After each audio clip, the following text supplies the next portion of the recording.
Halo, kisah yang akan saya ceritakan kepada kalian hari ini terjadi di kota Daegu yang terletak di tenggara Korea Selatan. Kota ini berada di wilayah cekungan yang dikelilingi oleh pegunungan.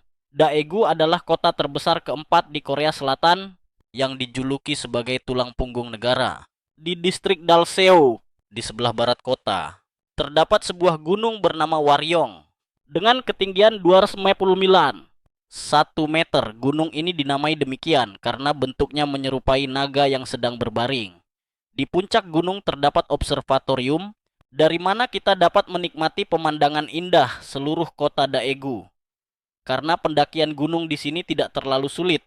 Pada setiap hari libur, banyak orang datang ke sini untuk mendaki. Dan kemudian, di gunung inilah terjadi sebuah peristiwa yang menggemparkan seluruh Korea Selatan. 5 anak laki-laki bersama-sama mengajak satu sama lain untuk bermain di gunung. Setelah itu, mereka menghilang tanpa jejak. Kasus ini menjadi salah satu dari 3 kasus misteri terbesar di Korea Selatan, yang dikenal dengan sebutan kasus hilangnya anak-anak katak. Selanjutnya, mari kita mundur ke tanggal 26 Maret 1991 untuk mempelajari detail tentang kasus ini. Tanggal 26 Maret 1991, hari itu adalah hari Selasa. Meskipun bukan akhir pekan, hari itu adalah hari libur umum karena di seluruh negara Korea Selatan sedang berlangsung pemilihan anggota parlemen daerah. Bagi anak-anak, libur sekolah berarti kegembiraan.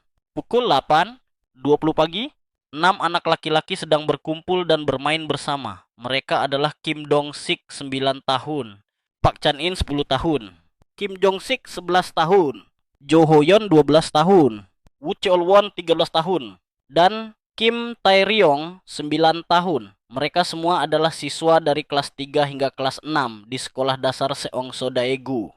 Sekolah itu terletak tepat di kaki Gunung Waryong, dan rumah anak-anak itu juga berada di desa-desa terdekat. Saat ini, mereka sedang bermain di dekat rumah Jo Ho-yeon. Di tengah permainan, seorang penyewa muda dari dalam rumah keluar dan mengeluh bahwa anak-anak terlalu berisik dan menyuruh mereka pergi bermain di tempat lain. Akhirnya, anak-anak berkumpul dan berdiskusi kemana mereka akan pergi bermain selanjutnya. Seseorang mengusulkan untuk pergi ke Gunung Waryong terdekat untuk menangkap telur salamander api. Salamander api adalah jenis hewan amfibi yang hidup di hutan dan pegunungan. Dan setiap kali bertelur menghasilkan 10 hingga 60 telur. Setelah memutuskan tujuan, kelompok itu membubarkan diri. Masing-masing pulang untuk mengambil peralatan dan memberitahu keluarga. Dari 6 orang, Kim Tae-ryong setelah pulang dan menceritakan rencananya kepada orang tuanya, dilarang pergi karena orang tuanya menganggap tempat itu terlalu jauh. Anak itu dengan menyesal mengurungkan niatnya untuk mendaki gunung. 5 anak laki-laki yang tersisa membawa kotak kosong untuk menyimpan telur, dan yang lain membawa tongkat kayu. Sambil berjalan dan tertawa, mereka menuju Gunung Waryong. Waktu pagi berlalu dengan sangat cepat. Dan tanpa terasa sudah pukul 12, planel siang. Orang tua anak-anak itu melihat anak-anak mereka belum pulang dan mengira mereka terlalu asik bermain hingga lupa waktu. Jadi mereka tidak terlalu memperhatikannya. Baru pada pukul 6, Sandu sore, saat sedang sibuk dengan pekerjaan rumah tangga, Ibu Kim Jong-sik tiba-tiba merasa tidak tenang. Dia segera meninggalkan pekerjaannya dan pergi ke pintu untuk melihat-lihat. Tetapi jalanan sepi. Anaknya masih belum pulang. Saat ini, hari sudah gelap. Gunung Waryong, tempat anak-anak itu pergi bermain. Meskipun tidak asing. Dan mereka juga bukan pertama kalinya pergi ke sana. Tetapi, meskipun mereka sangat asik bermain, seharusnya mereka sudah pulang sekarang. Ibu Kim Jong-sik semakin berpikir semakin merasa tidak tenang. Dan memutuskan untuk keluar rumah dan pergi ke rumah teman-teman sekolah anaknya untuk mencari. Di jalan, dia melihat banyak orang berkumpul dan berdiskusi tentang sesuatu. Setelah mendekat, dia baru tahu bahwa ternyata 5 anak-anak bersama-sama pergi ke gunung dari pagi hingga sekarang masih belum terlihat pulang. Setelah berdiskusi, para orang tua dengan tergesa-gesa membawa senter dan naik ke gunung untuk mencari. Mereka berjalan sambil memanggil nama anak-anak mereka. tetapi tidak menerima jawaban apapun. Setelah mencari lama, mereka masih tidak melihat keberadaan anak-anak mereka. Pukul 11 PT, para orang tua terpaksa turun gunung dan pergi ke kantor polisi untuk melaporkan kejadian tersebut. Polisi setelah memahami situasi, tidak segera melakukan tindakan pencarian karena hari itu di seluruh negara sedang berlangsung pemilihan anggota parlemen dan polisi dikerahkan ke seluruh pelosok untuk menjaga ketertiban. Selain itu, waktu hilangnya anak-anak belum mencapai 24 jam. Oleh karena itu, petugas polisi yang bertugas mengatakan kepada para orang tua bahwa mereka tidak perlu terlalu khawatir. Mungkin anak-anak itu akan segera pulang. Melihat polisi tidak mengambil tindakan apapun, para orang tua tidak menyerah. Mereka terus naik gunung untuk mencari. Beberapa tetangga yang baik hati juga ikut bergabung. Namun sayang, malam itu hujan deras membuat pencarian semakin sulit. Semua orang mengenakan jas hujan dan menyinari senter ke seluruh Gunung Waryong hingga pukul 3:00 pagi. Akhirnya, karena kelelahan, mereka terpaksa menghentikan pencarian dan kembali ke rumah. Keesokan harinya, lebih dari 300 orang, termasuk polisi dan tentara, dikerahkan untuk mencari di Gunung Waryong. Pada siang hari, helikopter juga dikerahkan untuk ikut serta, tetapi jejak 5 anak laki-laki itu masih hilang tanpa jejak. Pada saat yang sama, polisi melakukan penyisiran dan bertanya kepada penduduk yang tinggal di dekat Gunung Waryong. Dari mereka menerima beberapa informasi dari para saksi. Kakak laki-laki Jo Hoyon, salah satu dari 5 anak yang hilang, melaporkan kepada polisi bahwa sekitar pukul 9:00 pagi hari itu, ketika dia sedang dalam perjalanan pulang dengan sepeda melewati kaki gunung, dia melihat adik laki-lakinya bersama dengan 4 anak laki-laki lainnya sedang mendaki gunung. Saat itu, dia bertanya kepada adiknya mau pergi kemana. Dan adiknya dengan gembira menjawab bahwa dia pergi mencari telur salamander api. Setelah itu, kakaknya berpesan kepada adiknya untuk ingat pulang makan siang, lalu pergi. Seorang wanita melaporkan kepada polisi bahwa sekitar pukul 9:30 pagi hari itu, setelah pergi memberikan suara dalam pemilihan, dia melihat ada 5 anak-anak memegang kotak dan tongkat dengan gembira berjalan menuju Gunung Waryong. Dia juga mendengar mereka berdiskusi apakah mereka akan sempat pulang makan siang atau tidak. Saat itu, karena sedang terburu-buru pulang, wanita itu tidak terlalu memperhatikannya. Seorang siswa laki-laki bernama Heo Seung-hwan melaporkan kepada polisi bahwa dia dan 5 korban adalah siswa dari sekolah yang sama, sekolah dasar Seongseo. Namun, hari itu dia tidak melihat 5 temannya. Dia mengatakan bahwa pada pagi hari itu, dia bersama dengan beberapa teman sekolah lainnya juga pergi ke Gunung Waryong untuk bermain dan berpencar untuk mencari telur salamander api. Sekitar pukul 11:30 siang, Heo Seung-hwan pergi ke area pemakaman di gunung dan tiba-tiba mendengar teriakan keras dari kejauhan. Sekitar 10 detik kemudian, ada teriakan lagi. Totalnya 2 teriakan. Suara teriakan itu terdengar sangat menakutkan.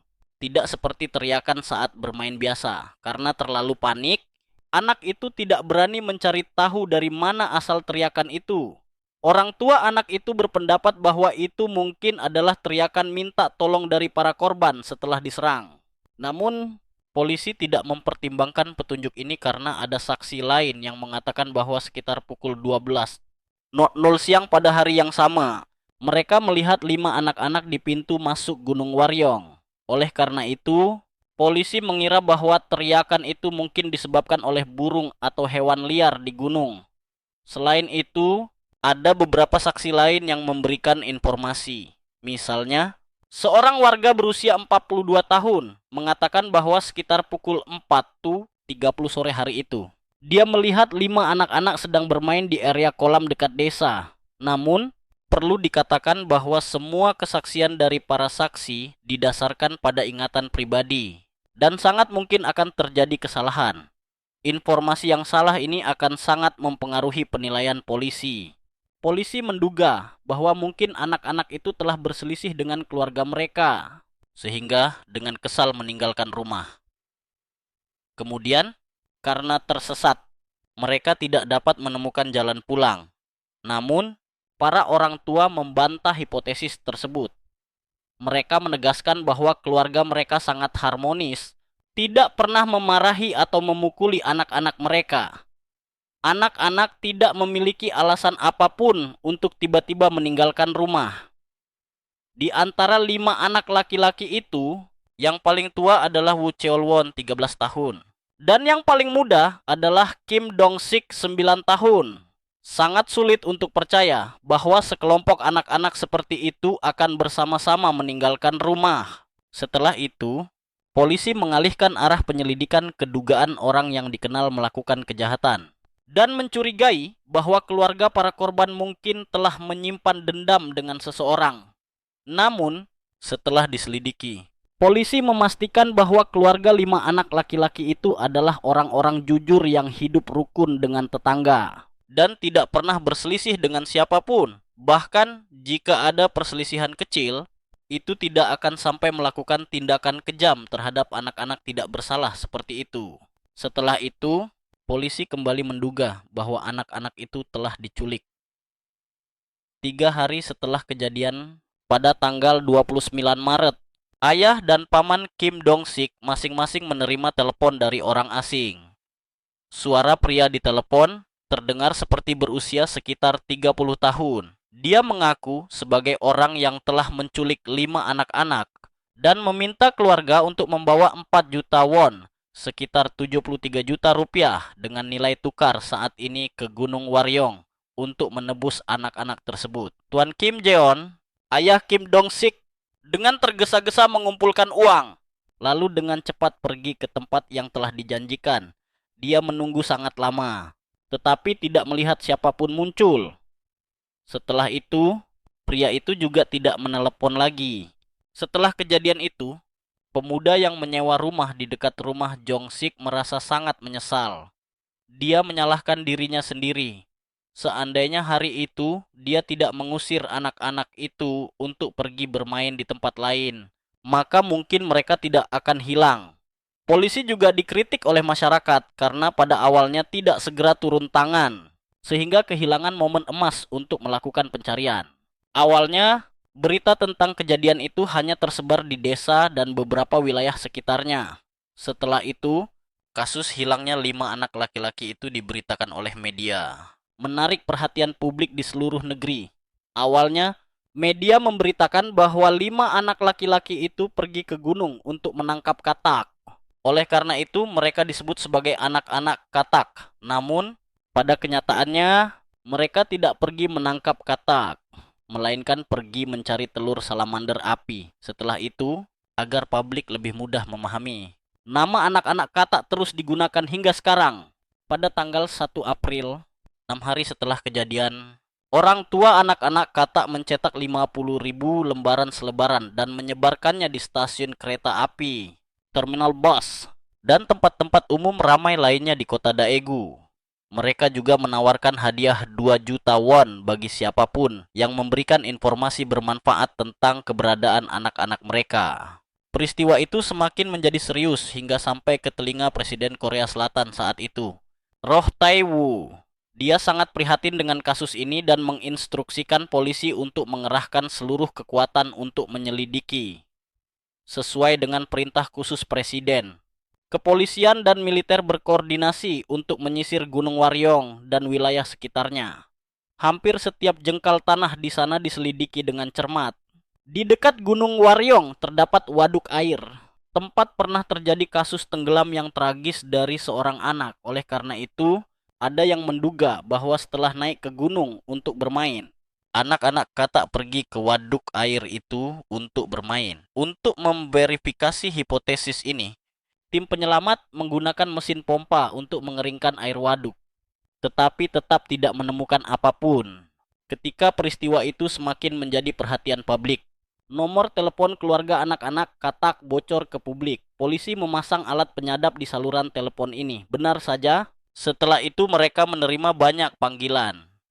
Ketika mengangkat telepon, mereka mendengar suara anak-anak. Lalu telepon dimatikan. Setelah diverifikasi, polisi menyimpulkan bahwa Sebagian besar dari panggilan itu adalah panggilan iseng, tentu saja.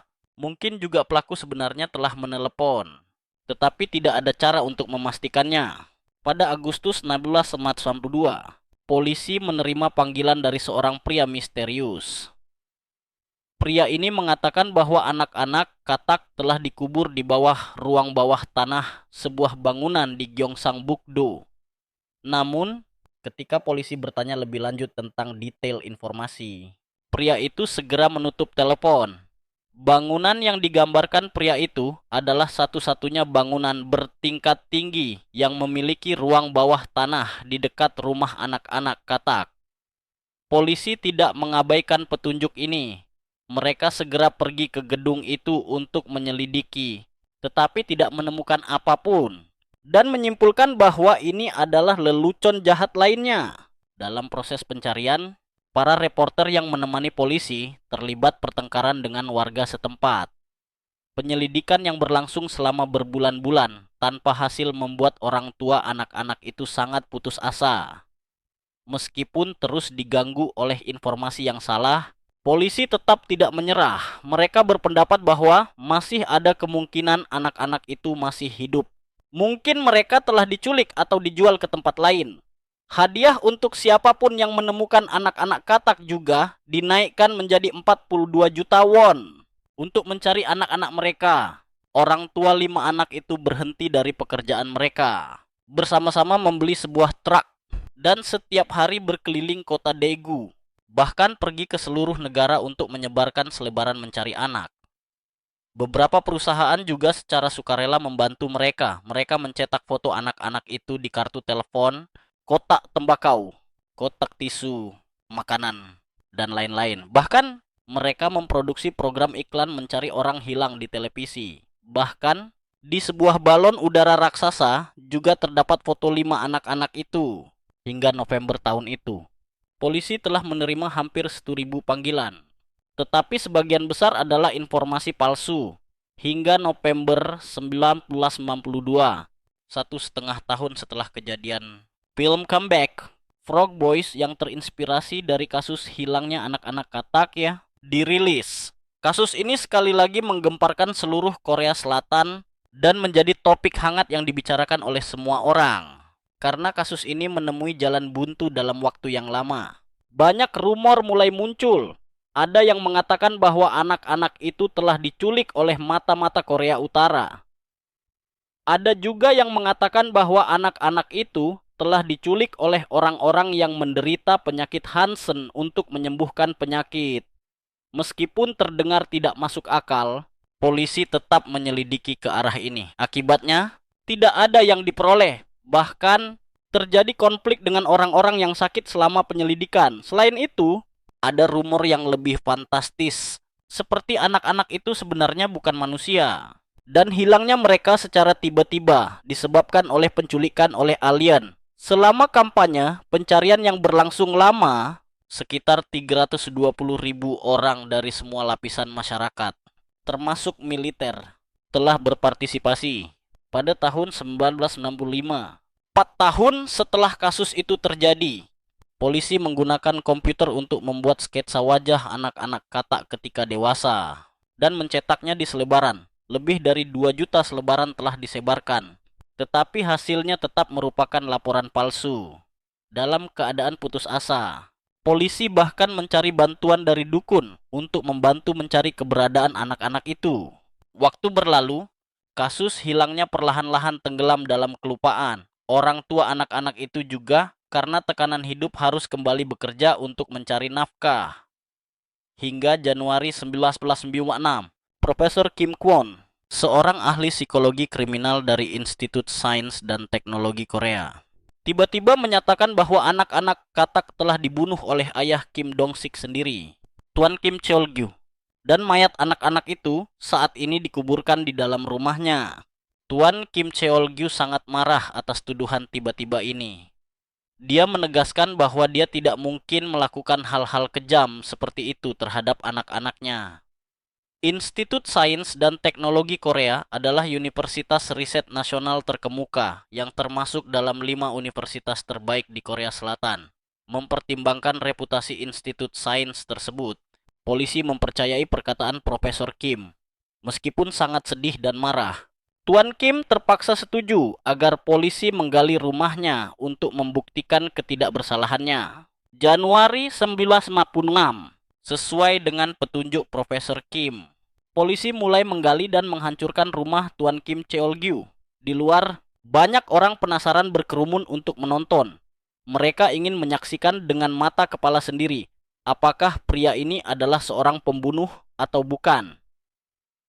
Polisi melakukan penggalian di seluruh tempat di rumah, dari kamar mandi, gudang, hingga halaman. Para reporter juga hadir untuk merekam kejadian tersebut. Setelah 1 jam 40 menit, rumah Tuan Kim Cheol-gyu telah digali habis. Tetapi hasilnya tidak ditemukan apapun.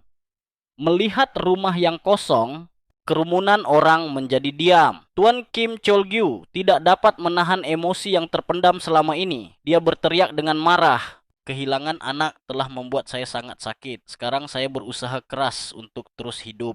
Namun ada orang yang memfitnah saya mengubur mayat anak-anak di rumah. Benar-benar tidak masuk akal. Setelah kejadian ini, Profesor Kim dikritik keras oleh publik. Penalaran tidak berdasarnya telah menyebabkan luka yang sangat besar bagi keluarga Tuan Kim Cheol-gyu. Profesor Kim kemudian dikeluarkan dari Institut Sains dan didakwa atas tuduhan fitnah. Namun, dia tetap bersikeras mempertahankan pendapatnya. Bahkan, dia menerbitkan sebuah buku berjudul The Children Didn't Go to the Mountain, anak-anak itu tidak pergi ke gunung. Meskipun dibebaskan, setelah mengalami kejadian ini, Tuan Kim Cheol-gyu mengalami gangguan mental yang serius. Dia tenggelam dalam minuman keras dan meninggal karena penyakit kanker hati pada Oktober 2001. Sebelumnya, dia adalah pria yang sehat. Ketika muda, dia juga berlatih taekwondo. Namun, rasa sakit kehilangan anak bersama dengan tenggelam dalam minuman keras telah menghancurkan kesehatannya. Hingga saat-saat terakhir hidupnya, dia masih tidak dapat bertemu kembali dengan putra tercintanya. September 2002, 11,5 tahun setelah kasus itu terjadi, akhirnya ada kemajuan. Pada tanggal 26 September, kepolisian Daegu menerima laporan dari seorang pria berusia 60 tahun. Pria ini mengatakan bahwa saat mendaki Gunung Waryong untuk memungut buah berangan, dia berjalan sambil menggunakan tongkat mendaki untuk memukul-mukul bebatuan dan dedaunan di tepi jalan. Ketika sampai di lereng gunung, dia menemukan sebuah benda yang tampak seperti pakaian yang terkubur di dalam tanah. Karena penasaran, dia menggali tanah di sekitarnya dan dengan terkejut menemukan sebuah tengkorak manusia. Sebenarnya, sehari sebelumnya, polisi juga menerima laporan serupa. Penelepon mengatakan telah melihat 2 kerangka di Gunung Waryong. Namun, karena sebelumnya mereka telah menyisir dengan cermat wilayah ini, ditambah dengan terus menerima panggilan iseng selama bertahun-tahun, polisi mengabaikan panggilan tersebut dan mengira itu adalah lelucon jahat lainnya. Namun, setelah menerima panggilan kedua, polisi mulai memperhatikan. Mereka segera mengirim orang ke Gunung Waryong ke lokasi yang diberikan penelepon. Di sebuah gundukan tanah dangkal, mereka menemukan 4 set kerangka yang diletakkan saling menumpuk. Di atas tulang belulang tersebut ditumpuk sebuah batu besar. 150 meter dari sana, polisi menemukan set kerangka kelima. Semuanya adalah kerangka remaja yang belum dewasa. Di tengkorak dari 3 set kerangka terdapat lubang-lubang besar dan kecil. Pakaian yang ditemukan di dalam tanah tidak dikenakan secara normal, tetapi terpisah dari tulang belulang dan diikat bersama-sama. Meskipun jenazah telah membusuk sepenuhnya. Setelah diperiksa, keluarga 5 anak laki-laki membenarkan bahwa itu adalah pakaian yang dikenakan anak-anak mereka pada hari menghilang. Lebih dari 10 tahun berlalu, para orang tua selalu berharap anak-anak mereka masih hidup, hanya saja sedang tinggal di suatu tempat lain. Dan sekarang, setelah mendengar berita buruk ini, mereka merasa seperti mati dalam kesakitan. Polisi mengajukan hipotesis bahwa pada malam itu, 5 anak laki-laki itu asik bermain di gunung hingga larut malam, kemudian tersesat untuk menghindari terpisah satu sama lain.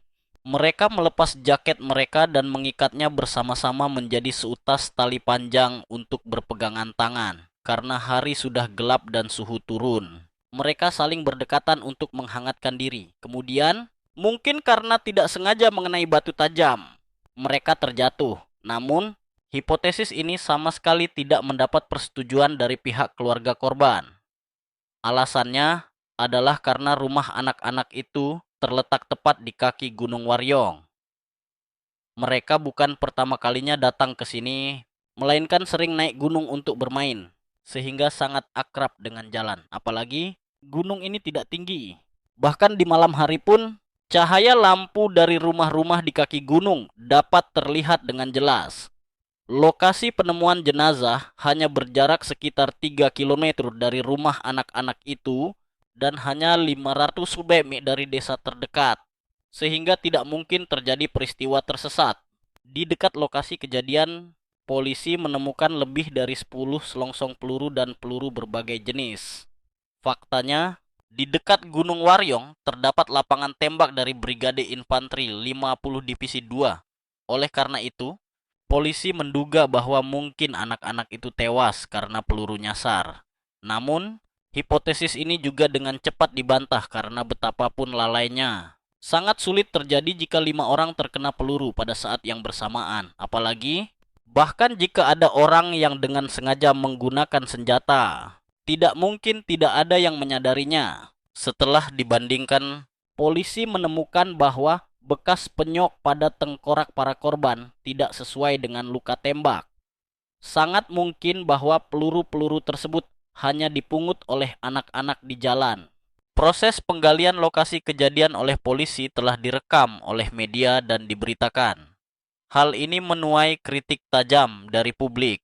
Mereka menganggap bahwa polisi telah bertindak terlalu terburu-buru, tidak memperhatikan perlindungan lokasi kejadian, dan tidak profesional. Penggunaan patkul untuk menggali, kemudian dengan sembarangan memasukkan tulang belulang ke dalam tas, juga diejek.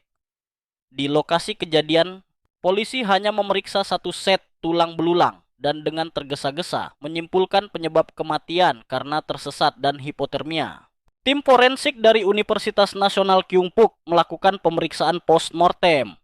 Hasilnya menunjukkan bahwa pada tulang belulang Park Chan-in dan Jo Ho-yeon tidak ada kerusakan yang jelas dan tidak dapat ditentukan penyebab kematiannya. 3 anak laki-laki lainnya, Woo Cheol-won, Kim Dong-sik, dan Kim Jong-sik, semuanya memiliki banyak luka di tengkorak, termasuk retak tulang dan luka tembus. Kim Dong-sik mengalami patah tulang lengan kiri. Di antara 5 korban, Woo Cheol-won adalah yang paling tua dan memiliki luka terbanyak di tubuhnya, hingga 25 luka. Waktu kematian spesifik para korban tidak dapat ditentukan, tetapi sangat mungkin terjadi pada hari menghilang. Tim forensik menyimpulkan bahwa 5 anak laki-laki itu telah dibunuh. Setelah berkali-kali melakukan percobaan, akhirnya mereka menemukan sejenis senjata yang dapat menyebabkan luka serupa pada tengkorak para korban. Itu adalah alat yang berbentuk satu ujung runcing dan satu ujung pipih yang digunakan untuk menghilangkan terak las. Alat semacam itu tidak banyak digunakan secara umum, tetapi merupakan barang yang sangat diperlukan bagi para tukang las. Namun, menemukan pelaku hanya dengan petunjuk ini sangat sulit.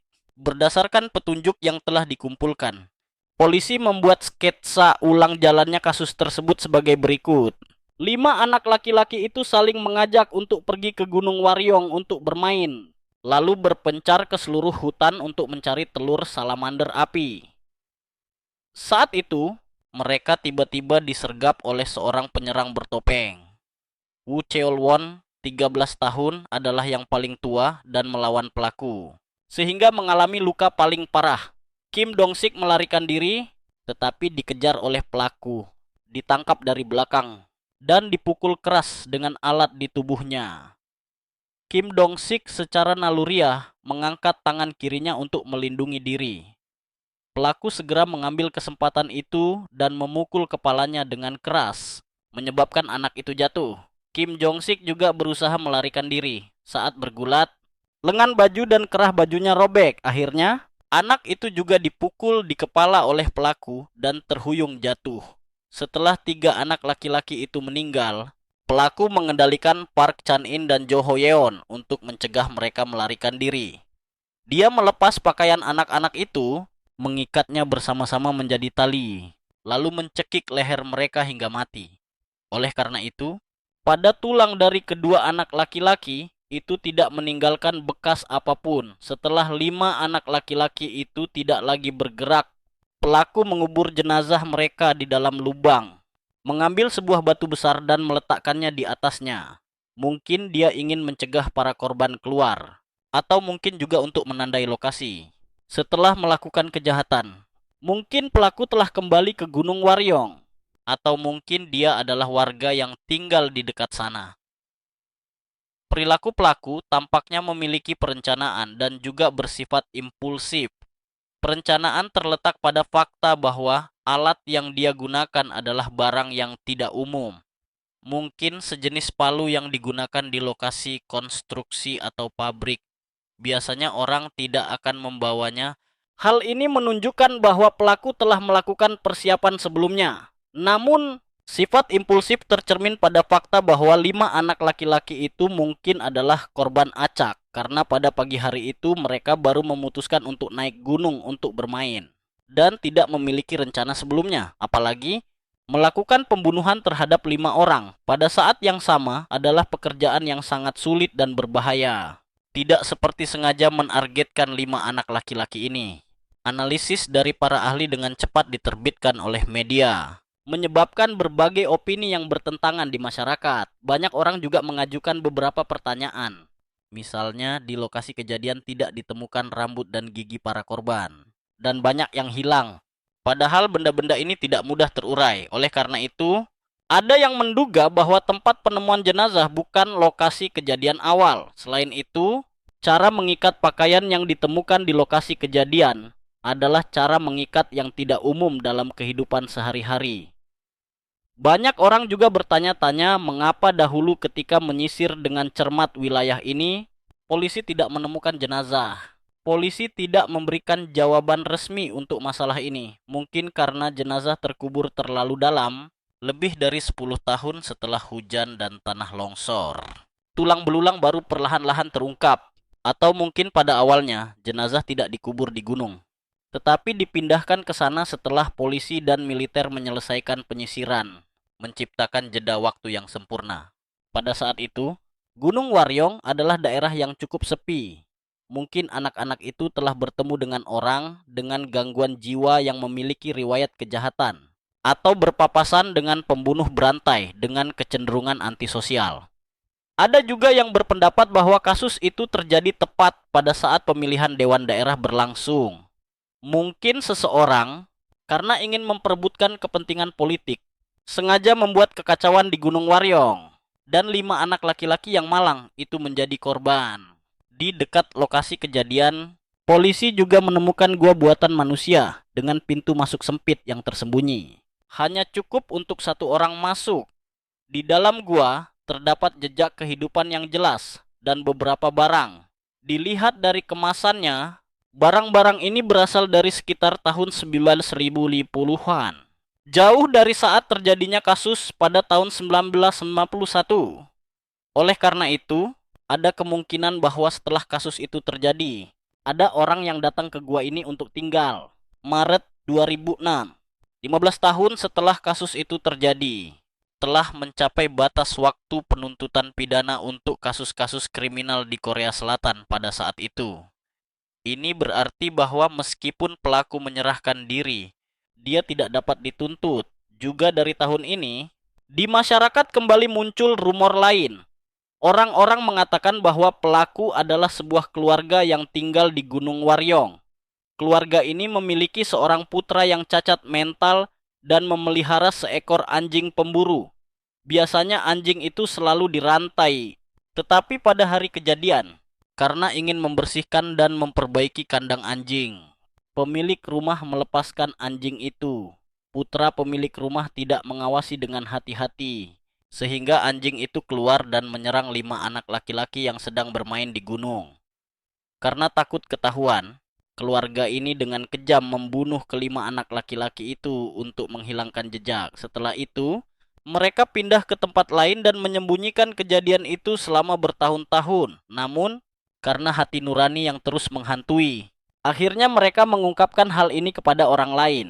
Rumor itu menyebar dengan sangat cepat di masyarakat Korea Selatan, dan banyak orang percaya bahwa itu adalah kebenaran. Namun, semuanya hanyalah rumor. Tidak ada bukti nyata dari pihak berwenang. Februari 2011, film lain yang diadaptasi dari kasus anak-anak katak The Children anak-anak itu dirilis. Sekali lagi menarik perhatian publik terhadap kasus tersebut. Tahun 2015, polisi secara resmi menghentikan penyelidikan kasus tersebut. Waktu terus berlalu, perdebatan seputar kasus itu juga perlahan-lahan mereda. Tahun 2021, sebuah komentar di media sosial tiba-tiba mengangkat kembali kasus tersebut. Orang ini menduga bahwa pelaku adalah guru dari sekolah tempat anak-anak itu belajar. Di satu sisi, guru adalah orang yang memahami medan di wilayah itu. Di sisi lain, dalam konteks sosial saat itu, guru menggunakan tongkat untuk mendisiplinkan siswa adalah hal yang biasa. Oleh karena itu, guru dapat dengan mudah mengendalikan anak-anak itu. Setelah itu, beberapa reporter turun tangan menyelidiki dan memverifikasi, dan menyimpulkan bahwa hipotesis ini sama sekali tidak berdasar. Setahun kemudian, di media sosial muncul lagi postingan lain. Penulis postingan tersebut berpendapat bahwa senjata yang digunakan dalam kasus itu adalah sebuah jangka sorong, dan pelakunya adalah siswa sekolah menengah dari sebuah sekolah menengah terdekat. Jenis jangka sorong ini biasanya terbuat dari logam dengan tingkat mematikan tertentu.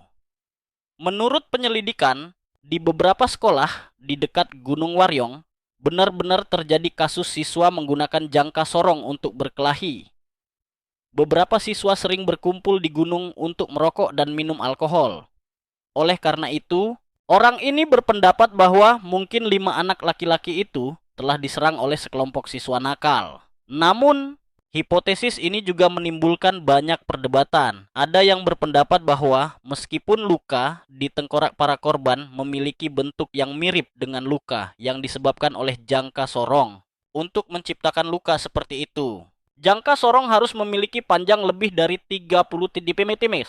Jenis jangka sorong ini tidak hanya besar dan sulit dibawa, tetapi juga sangat mudah diperhatikan. Oleh karena itu, kemungkinannya sangat kecil.